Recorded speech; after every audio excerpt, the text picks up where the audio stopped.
I'm Caroline. Hello, Caroline. Yes, and from Oldham. Oldham, Yes. Manchester. I'm not used to talking. That's okay. I am. We all are. Well, take your time. Well, I'm here actually because I was Kelly's support. I'd never come across anything like this before. So how did you two meet? I mean, she's in Bristol, you're in Oldham. Yes, it was through a Facebook group, and Kelly had the same. I work in the NHS. All right. When this COVID came in, I was doing what we were told by the government and everything. And then as time was going on, I was struggling to breathe in the mask. They wanted us to wear the mask for 12 hours. And I didn't agree with it. I just didn't agree with it. It didn't seem right coming from a place of health telling us to put this mask on. So I started to sort of research and look for any, and then I came across like little groups, and that's how I met Kelly, because we had similar views to something wasn't. So the COVID connection. Yes, something didn't feel right to me. Okay. Yeah, and and the information were just coming back and forth, and everybody was asking questions, what's going on, all this. So as time was going on, she did inform me that she'd deregistered a child, which I agreed with what I was seeing. My children are grown up, so if my children would have been small, I would have taken. So you're like an older sister in a way to her. Yeah. Yes. Yeah. She's been very supportive. Yeah. Yes. And basically, I just sort of said to her, I could see what was happening. What Kelly had said earlier with the people coming down from this hub, which was like I never actually knew what the hub was, but it's it was a like building social services. where the police, social services, the council, the local authority, they all do their business under that building. It's a new thing, isn't it? So they're very connected. Yeah. Like a multidisciplinary team. And it was at the top of the road where, so I live on a dual carriageway. Well, I lived, not now, I sold the house. But I lived on the dual carriageway, the hub was at the top, so it's like 10 minutes away. So the social workers would take it upon themselves to walk down in their lunch break or whatever. Oh, let's harass Miss Jeffries today, that kind of thing. Okay. So that's, I remember all these, and I used to think, oh my God. So did you talk on the phone? But yes, we spoke. Because on the Facebook you can only write so much.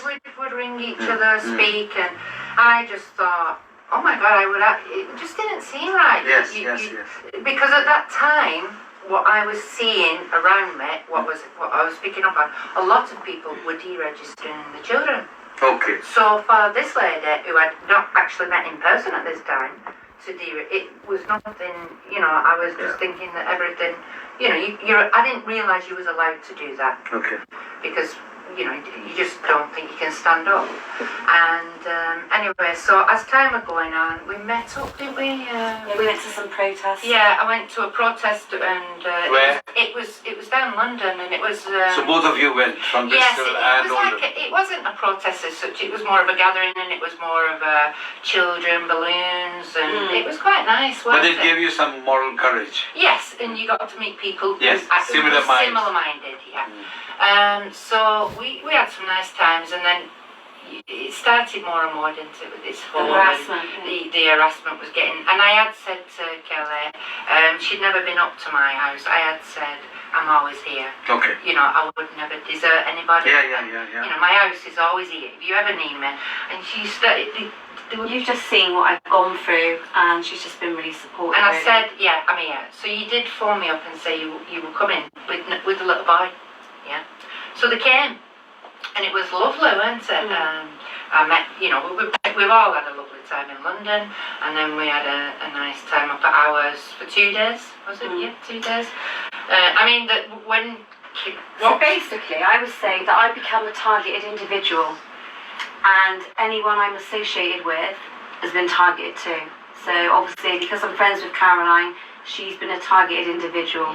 Yeah, so basically we had a lovely 2 days. We went to the local parks with Knox, and which was really distressing for me. They said that a young boy, he was 10 at the time, and I've never seen a boy as strong, and I've had 2 children of my own. He was just a very physically strong, and he was a lovely young man.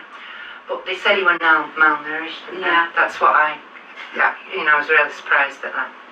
Anyway, so we went out for 2 days, and on one of these days out, another friend of mine took us out further afield, and we'd gone in his car, and we was coming back to our house, and we came along the street, and my house was covered in police. Your house? Yes, and I've Because always... of association. Wait. So I've always been... I've lived in the same house for over 30 years. Right. I worked in the NHS. I've just had a little quiet life. I used to just have a little dog, and I've known these neighbours all my life. Right. And I've never done anything wrong In police, yes. in the system. Yeah. So basically, I saw all these police, and I just knew that it's got to be connected to Kelly and Boy. So they was in the back of the car. I mean, I was feeling dread at this time because you saw Your heart stops. it was awful because to me the police have always been there, as I've been taught, that they're there to help you. Yeah. That's and all of a sudden now, they look like they mean business outside my door. Yes. So I said to my friend, carry on. Yeah.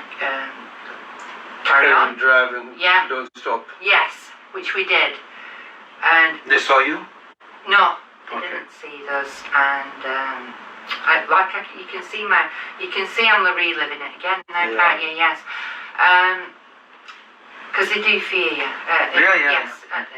As far as I can, I've never done anything wrong in my life, and I'm a good character of judgment of everybody. And anyway, so we drove to another friend's house, and we was all shook up and what have you. And you seemed to think it would be for you, you know. Oh, you were there as well? Yes. Yeah. Oh, I see. It was in the back of the car. Okay. So there'd be no reason. I've lived on this house for my street for So 20 years. it had to be her. Yes. Basically, they were hunting me down. I Yes. felt like I was a serial killer. They were hunting us down. Yes. Yeah. So So obviously we felt very frightened. Yes. yeah. Did you know at that stage that they put out a? No, we didn't know about the court order then. Okay. But you had an idea, or you Well, were presuming, I just or I thought- was presuming. We just thought, what's going on? It's crazy. Yeah. I thought, what have I done? Yeah. So another friend took you, didn't they? Because everybody was frightened. Nobody wanted a little boy because it was like we had some really bad people. Dangerous. Yeah. Yes. You just didn't know me at the time. That's You all it did. was. I'm really upset that that I'm glad I've met him now, but so Well, at the time we were terrified, you know. Yeah, we were imagine. terrified. Yeah. So she was taken. I don't know. Well, I do know where she was taken for at that time. And then I got harassment phone calls. My phone just kept belling out. Well, I'm not going to answer anything. I've always been a good lady, and I'm not gonna be part of anything bad. So I didn't answer my phone, and then it rang, and my son went, "Mum, the police are here. They want to speak to you." And oh my God, How old is your son? my son is at the time 39. Oh, an adult. Okay. Yeah. Okay. So my son rang me, and because he lives in another house, so they'd found my connection to me and to my To son. your son. Yeah, to my son, and they'd made my son ring me, Yeah. so I would answer. Arm twisting. Yeah. Yeah, so my son said, "Mum, the police are here. They want to speak to you." So I didn't know what to do. You can't say I don't want to speak. Yeah, so I put them on, and they're trying to ask me questions. I said, "I don't consent to talk, and I don't know nothing about, whatever." And they was looking for, Kelly. yeah, in the bar. Because they've done an unlawful court order which wasn't served to me. and Yeah, I they didn't were know about saying the court something like order at it's that time. serious, there's a court order, so I can't remember. My emotion, I just didn't know, I didn't like it. The fright. I was frightened, yeah, and so basically it started, so I didn't want to go on that night. So they asked me would I come and sort it out. No. Even though I said I don't want, no consent, I don't know what you're going on about or what have you. And they said, can you come to your house? And I just said, no, because I was busy, which I was. No, that's fine. Yeah, I was busy, and so I didn't want to go back to my house. Yeah. I was that frightened. So I think I was away from my house for about a week. Then I stayed Oh my God. at this friend's house, And my daughter had come back because I lived with my daughter, so we both stay at this friend's house, and I just knew that I couldn't ring anybody. I just Because if you use their phone, they track you down. Yes. So you Yeah. have become a fugitive. Oh, I In tell you Oldham. what, it was the worst time of my Yes. life, and I can still feel the emotions Yeah, myself. absolutely. It So leaves us then I marked. ended up going back to my house. This is where it gets really bad. It was my birthday. I don't know how many days I've been back. It was in August. It was my birthday, and I'd gone back to my house, and my daughter had gone out. She was staying out for the night, and I had got a birthday cake, and it was in the kitchen, and I took one triangle out, and then in the morning, on the 8th of August, they came banging on my window, the police, and I can still feel that emotions now. Well, I've always been brought up and always thought they were there for goodness, but We what I'm cut- seeing Okay, now... there's some news coming. Right now. I'll catch up later. Sorry, Fishy attempts. Oh. am I going on about No. You are nuts and big storytellers, or the system is extremely corrupt. I mean, this lady is attacked by 6-7 policewomen as if she's a kind of a mountain that can beat them up. This young man has got his wife safely in Lithuania because England is not safe enough. There is something rotten in the state of Denmark. So let's hear the rest of the story. So go on. Tell us. So it was the day after my birthday, it was the 8th of August, and it was around about 9 o'clock in the morning. Nobody was in, and then all of a sudden, I was startled. Somebody had come into my garden, into the front. And tapped on the looked window. through the window. Yeah. And I had like little, where you could see through, they came right close, so I'd been seen, I couldn't hide, or I probably would have just been quivering inside. Yes.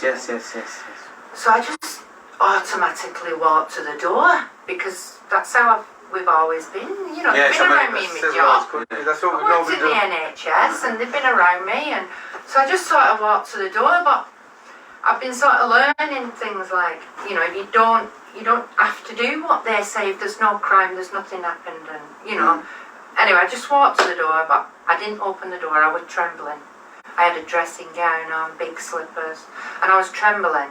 And there were a man and a young girl, police officer, and I was that trembling. I don't think I actually remember what they were saying. And I just said something like, I don't consent or something. I don't know anything. He went, you know what this is about? And I said, because I must have known, because it was about a missing person. So I must have known that you've been. Somebody must have let me know that It's Kelly. Yeah. And I've been learning that I'm not going to say yes. Yeah. I don't know no persons. You know, a person is a character. It's not I just don't know a person. I only know a living man, a living woman. So I had to look. This man looked really mean. He kept telling me to open the door. I said I felt intimidated. And he sort of went to us too. I just felt very intimidated, very uncomfortable, very frightened, and very worked up. Because I've never done anything in my life. Yes, You know, and I'm in my 50s, you know. And you know, and also I've gone through the trauma of. Apparently, when I wasn't there that day, and it was all over my house, they'd put. I never saw this, but the neighbour said that they put little cards through the door saying they were looking for me.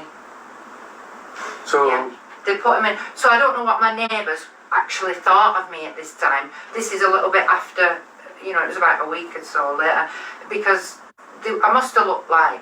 I don't know. So they portraying you with all your neighbours and blowing you down. I've had saying a, that you're some I've sort had of a criminal. lovely, quiet, lovely, how you would print like a little life there.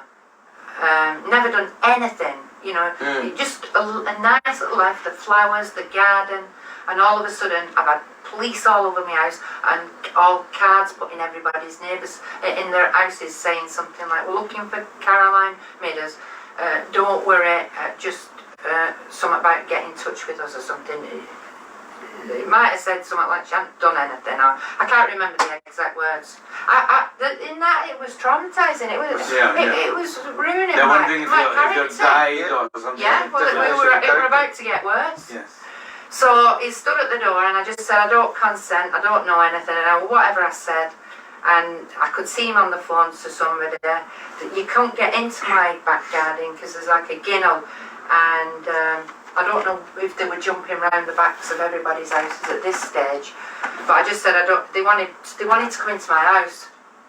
Now I've been told by a friend, if you've not done a crime, you've not done anything wrong, you don't have to open your door to these people. That's true. Because you live in your private, you've never done anything It's your house, wrong. yeah, it's a- Yeah, so I said I don't consent, and the next thing they said we will smash your door down, and I said I don't consent. So I shut the little window I've been talking to, and then I went and sat down, and then it weren't long, and they smashed the door in, and they all came running in.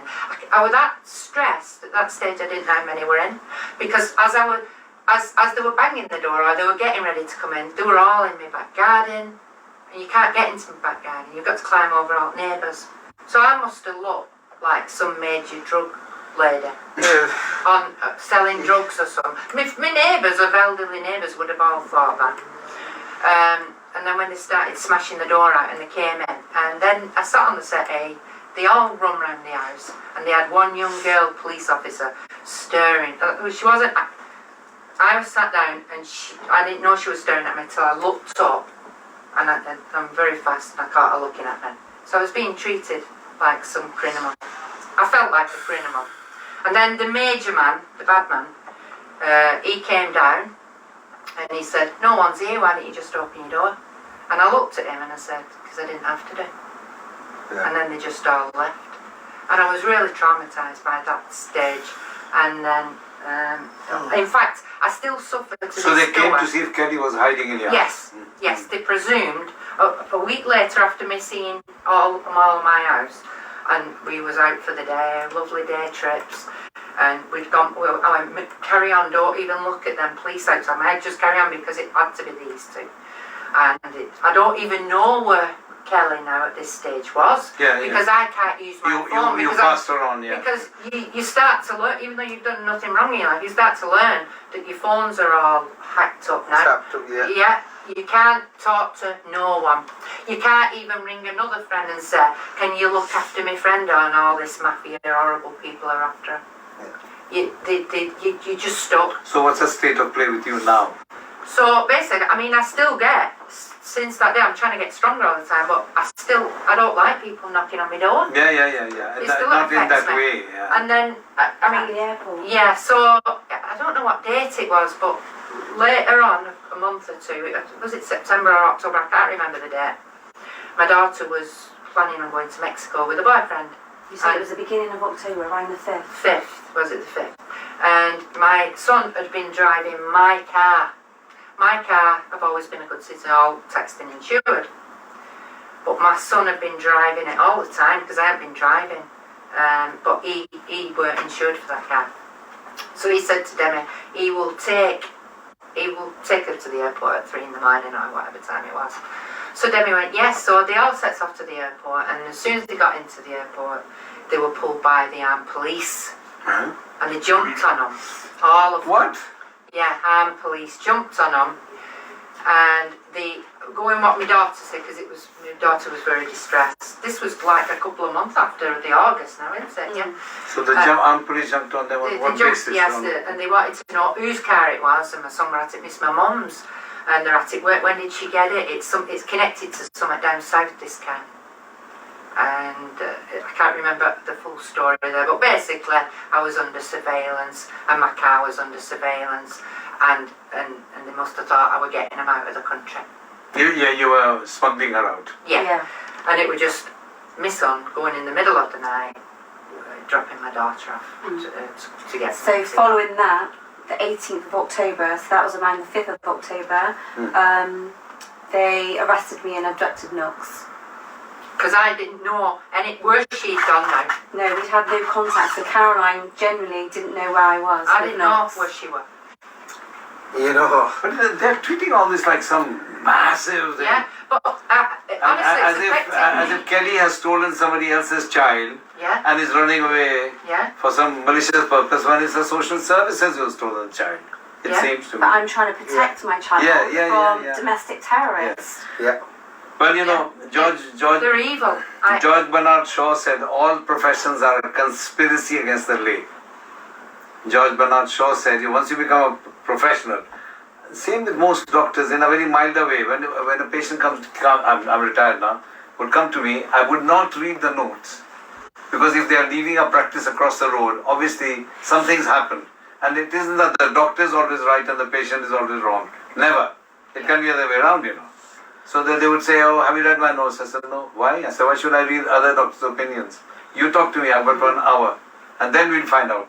So it works for me because on the 3rd of February 1983, I joined the practice. On the 4th, a gas meter reader guy had retired and he said, you know, Doc, I've just joined a story writing group. I said, yes. And I'll tell you something. He had a very funny smile. And Mr. Malia, Ron Malia was his name. Karen Malia, his daughter, survives him. And he said, all professionals are conspiracy against the day. Watch it. Don't become a conspirator with other doctors. So one patient taught me this and I stuck to that idea. And it's true, you know. Yeah. It's so easy to trust a fellow policeman or a fellow nurse or a fellow doctor. But you should have your own opinion, you know. You should find out for yourself. Okay, so has the story finished? Or, Well, yeah, basically. Well, in the sense that there's no ongoing... Yeah, I mean... And your son is not in jail or something? No, my car got took because they let him pay the £20 to get out of the airport, £25 to get out of the airport, because the airport's private land, so they can't get you on private land. Oh, I see. Yes, they let you pay the £25. To get out? Yes, and then they pounced him. What? And Pounced said, him for what? Where's your documents? No, just a minute. If you don't have documents... You can ask for a producer, but the armed police said to my son, we don't do that anymore. And my son said, I feel like that sounds so ridiculous. Yeah, my son said... And he didn't have the insurance to drive the car, so if he did something, he'd be in jail. And it is wrong to drive your mum's car if you don't have the insurance. I understand that. Yes. But you don't need the armed police to get you out of private land. Yeah, but you see... What are we paying these idiots for? I'm getting so angry with the police, social workers. We pay the tax so they can misbehave. So they took the car. That's all it is. Took the car. And they didn't pay the compensation for your front door, did they? Well, yes, that's it, like, but I was doing the common law thing with happening. And what about your neighbours suspecting Well, you? they'd look at me very strange. That's what I'm saying. Yes. What compensation is for that damage? No, there is none. My reputation has been ruined. I've lived all my life on that street near enough, and my reputation was ruined. I mean, luckily for me, I'm quite a strong character. Okay, so we'll finish the show before Sayyid and I get arrested for knowing you. Thank you very much for your very painful stories. I mean, each story is so bizarre, but they're all true. Yes. And I hope as people get together that we have some justice, you know. And again, most of all, thank you to Aurangzeb for being such a strong character. Yes, and I'm very grateful. This room is filled with strong people, you know. So thank you very much. Good night. Thank you. Good Thank night. you. Good night. Bye-bye.